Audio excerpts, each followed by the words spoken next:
volcanoes, fire and ice. We are in Iceland and it's snowing!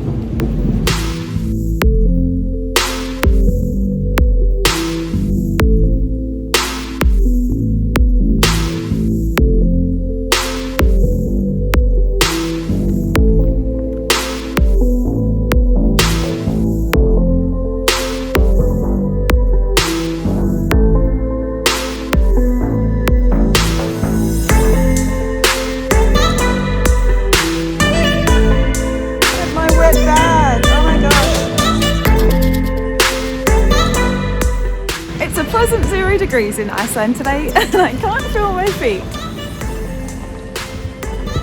Will I survive this weather? I'm not sure, and I'm inside. I haven't worn a scarf in about 10 years. We're in Reykjavik and we're just waiting on our bus transfer to take us into the city at our hotel accommodation. Teeth are chattering, legs are shaking, but we're here, we're ready to tackle Iceland.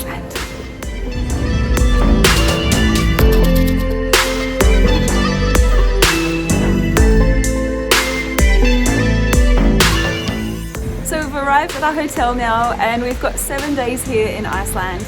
We're so excited, we're trying to stay rugged up. It's 0 degrees today, so it's very cold. We've actually booked 6 to 7 days through a tour group. So every day we'll be departing on a different tour, staying in different hotels. It's going to be on the go almost the entire time, but we're hoping to see as much of Iceland as possible, including number one goal, the Northern Lights. So we've got 3 nights where we'll be trying to see the Northern Lights, the big, glorious, green Aurora Borealis lighting up the night sky. So we'll be going to some really rural and remote areas of Iceland to try and capture the Northern Lights. We're also heading down to the south coast on a day tour, overnight to some volcanoes, geysers, checking out some lakes. They're probably frozen at the moment. This evening we've got our first Northern Lights tour. I don't know what to expect. Apparently though, if you are booking to come to Iceland, you really need to budget 3 to 4 nights purely to see the Northern Lights, because it's not a guarantee, it's not seen every night. I can't wait to share this trip with you. I'm not quite sure how I'm going to go in the cold. I have never been in such circumstances before as an Australian, and I've also been living in the Middle East for the last few years, so this is going to be a little bit of a challenge, but I'm up for it.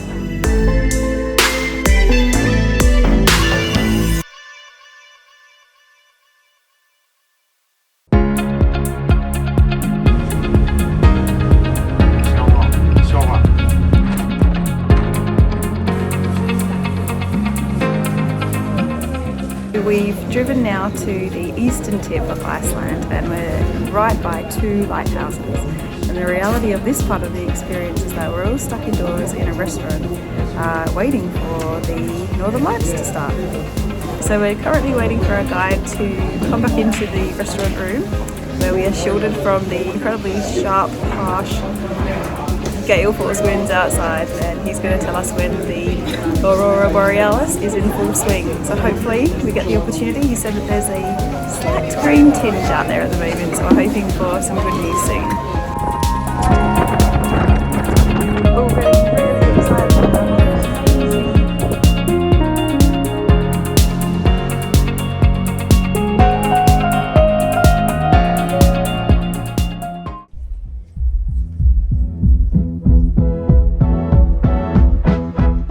Morning from Iceland. We've woken up and it's snowing after a completely magical night last night. We got so lucky seeing the Northern Lights on our first night. The whole experience was quite interesting because we departed around 8 p.m. in a bus and we arrived around 9:30 and spent about an hour waiting in a restaurant for the guide to come down and tell us that they'd seen the Northern Lights. Hello. Excuse me, I'll go. Snowflakes on my eyes. The Northern Lights start as little wisps, little waves, and they became bigger and bigger as the night progressed until they were just dancing in little green waveforms, which is really remarkable. One interesting fact that we learned last night is that the auroras are created by solar winds interacting with the magnetic poles of the planets. And if you keep watching this video, at the end I'm going to tell you a fun fact about which planet doesn't have auroras. For today, we're off whale watching, so just walking down to the main area, the bay, where the whale watching starts from. It's winter here, it's not too cold today actually. I don't have any gloves or scarves on, and we're rugged up with some outer kind of snow ski style shell layers just to keep warm, and hopefully we get lucky and see some whales and dolphins today.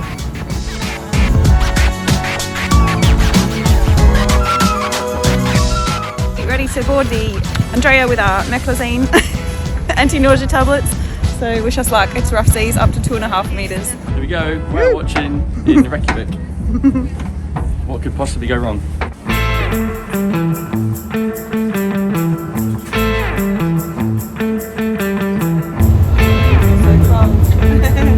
Off for a whale of a time.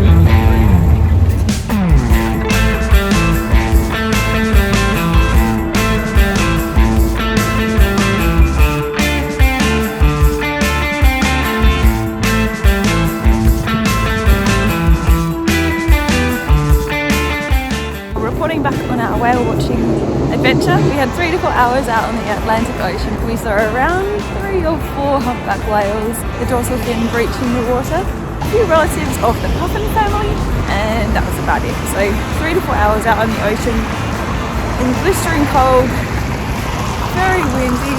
Would I recommend it? Well, it was roughly $80 each, and I'm not gonna lie, I spent probably half of the time inside the warm cabin and half outside. So it's a bit of a mission, but we had a spare afternoon here in Reykjavik, and it's a good half-day filler if you're stuck for something to do. And I'm sure if you did get to see the whales breach the water completely, you'd be very happy. Our tour tonight, unfortunately, to the Northern Lights has been cancelled due to the weather. The cloud coverage means that it's quite difficult to actually see the Northern Lights. So we're really lucky to have seen them last night, and instead we're going to go out exploring some of the little shopping streets and alleyways, pubs and bars in Reykjavik.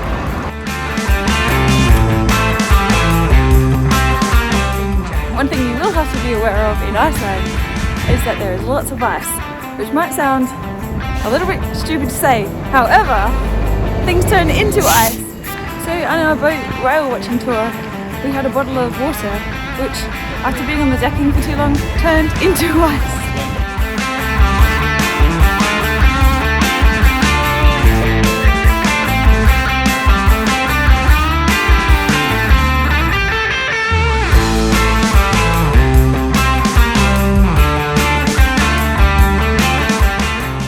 I just wanted to touch upon how we booked our tour in Iceland. We did a Google search actually before we began. We knew we had 5 or 6 days here, 7 including travel time, but we wanted to include all of the very best of Iceland in 5 to 6 days. And I really believe we have managed to do that. We booked through a company called guide-to-iceland.is if you're looking on the website. And they are a larger global company which outsources to smaller, locally based tour groups. We saw a 6-day Northern Lights experience, and we booked that. We paid for that, and then it was after that that we realized it was all being outsourced to smaller tour companies. So we were given an itinerary that provided us with the accommodation, the tours and tour vouchers, so that every day we had a different tour voucher for a different small group activity tour. It sounds very organised in approach. However, the main problem has been because it's winter and there are various tours being cancelled due to flooding, snowing, various environmental conditions, which we know are unavoidable, and we fully understand that.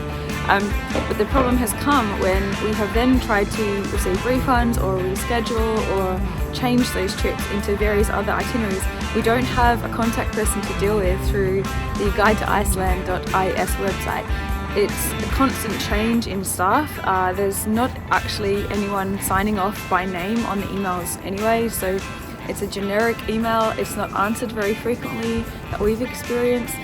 Personally, I feel I would have been much happier or comfortable having booked through smaller tour groups myself if I knew that that's what they were doing, because then you can just constantly liaise with those groups rather than having the independent intermediary that's not completely responsive in a timely manner. So that's just my personal insight into booking with this particular tour company, which I think is quite a large one in Iceland.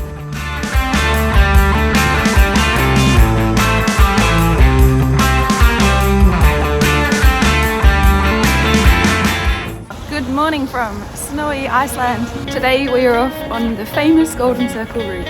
which will take us to Thingvellir National Park, which has been site of some of the Game of Thrones scenes, as well as the Geyser, and onto the beautiful Gullfoss Waterfall, which is really well known and very famous in the region. Off we go. We are packed up nice and warm this morning, because as you can see the snow has fallen last night on the cars. It's quite crisp, but we're looking forward to a good day.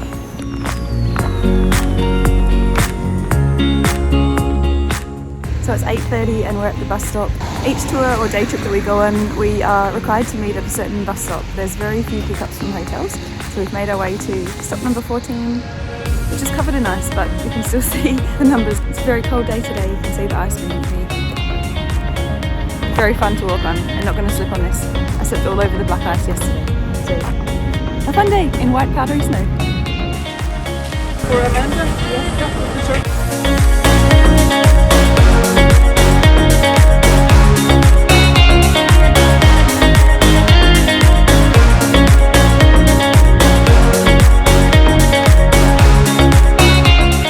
After an hour and 40 minutes of driving, we've arrived in the geothermal area of Geyser, and we're at our first stop, the Gullfoss Waterfall, which is 32 meters tall. It's absolutely beautiful, and we all have to thank the wonderful lady Sigurdur Thomasdottir, who is an Icelandic hero. We have her to thank for preserving this waterfall. She was the daughter of the farmer who was duped into selling this site to become a hydroelectric station in the 19th century.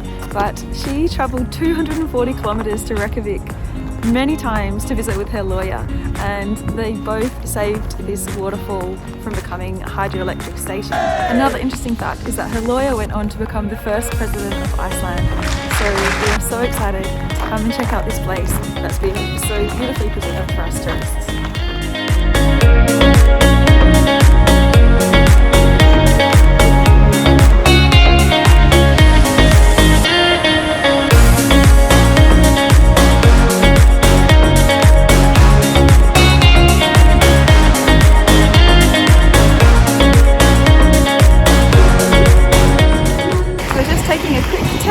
To check out some Icelandic horses, and these horses are at a local farm, brew farm.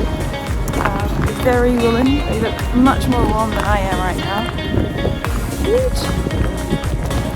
You can buy some horse candy to feed them, and it's just a little stop on route to the Geyser where we'll be having lunch. This one's food.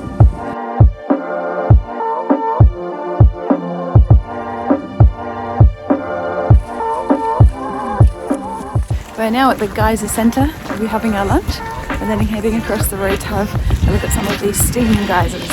One thing they're not short of in Iceland is tour buses. Tourism is alive and kicking at the moment.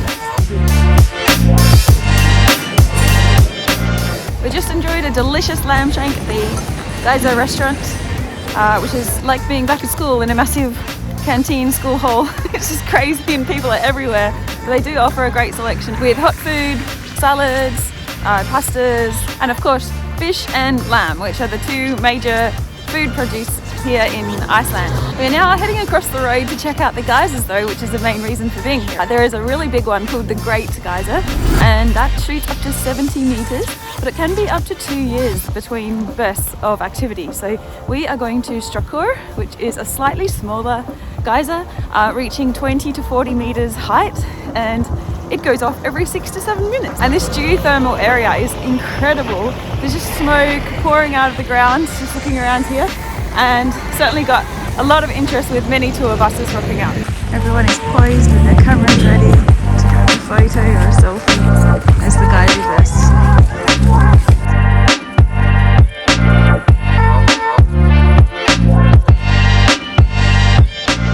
Temperatures in these geysers can reach up to 100 degrees Celsius, so it's really important not to go over the railing and get too close to the geysers. There was apparently an American man who decided to put pink colouring into the geysers a few years ago, and he got fined $10,000 US. He did get some great photos out of it, but probably not worth it.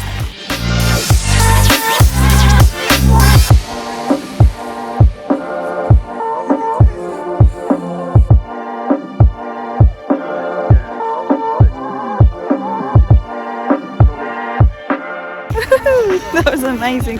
Oh my gosh, it went so high and at the end it just sprayed water over us all. There's a definite eggy smell from all the sulphur it releases as well. Pretty cool. 20 to 40 metres high. That was quite amazing. It's roughly every 6 to 10 minutes, but we saw 3 in the space of about 7 minutes, I'd say.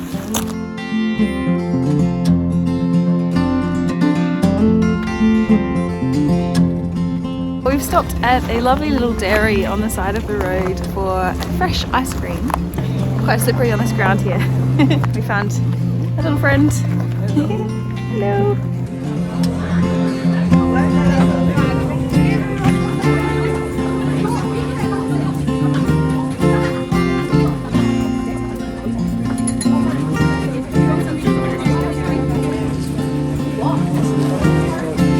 Very creamy.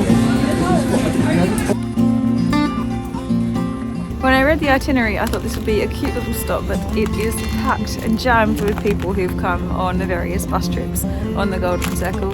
Iceland is certainly back in swing when it comes to travel post-COVID, and it's good to see. It does mean that it's quite busy, however, but lovely to stop by and support all of the local farms. Our next stop on this tour is to Thingvellir National Park, which is one of the major drawcards to anyone visiting Iceland. It's actually the birthplace of the longest current running democracy in the world. It was founded by the Vikings in 930 AD.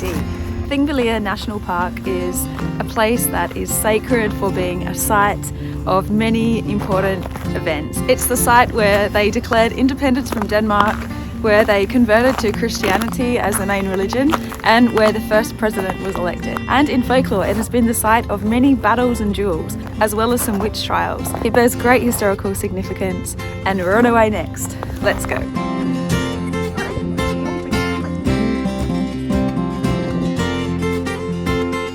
There's great viewpoints everywhere here.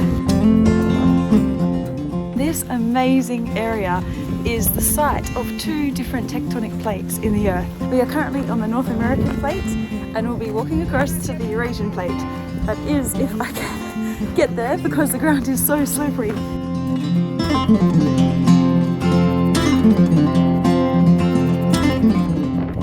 National Park is also famous for some of the scenes that were filmed here in the HBO series Game of Thrones. For anyone who's interested in scuba diving, it's also an amazing place to come, one of the top 5 dive sites in the world. It's called Silfra. It's the site between the 2 tectonic plates. Obviously you'll need to be heavily warmed up in thermal bodysuits, but well worth it for those of you who love diving.